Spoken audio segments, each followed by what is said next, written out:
ভারতীয় জনসংঘের প্রতিষ্ঠাতা তথা ভারত কেশরী বলে খ্যাত শ্যামাপ্রসাদ মুখার্জির আত্মবলিদান দিবস পালন করা হয় রবিবার। এদিন আগরতলা বিজেপি প্রদেশ কার্যালয়ে প্রয়াত নেতার প্রতিকৃতিতে ফুল দিয়ে শ্রদ্ধা জানানো হয়। সেখানে উপস্থিত ছিলেন বিজেপির রাজ্য সভাপতি রাজীব ভট্টাচার্য এবং বিধায়ক তথা মেয়র দীপক মজুমদার সহ বিজেপি নেতৃত্ব।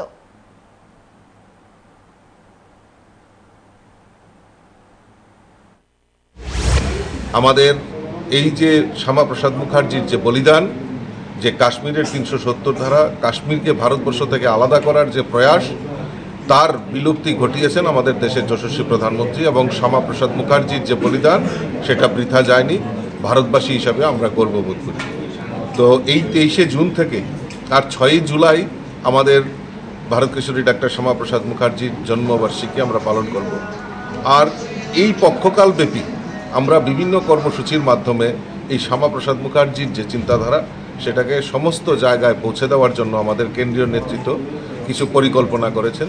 বিভিন্ন জায়গায় বৃক্ষরোপণ থেকে শুরু করে বিভিন্ন সামাজিক কাজ আমরা করব।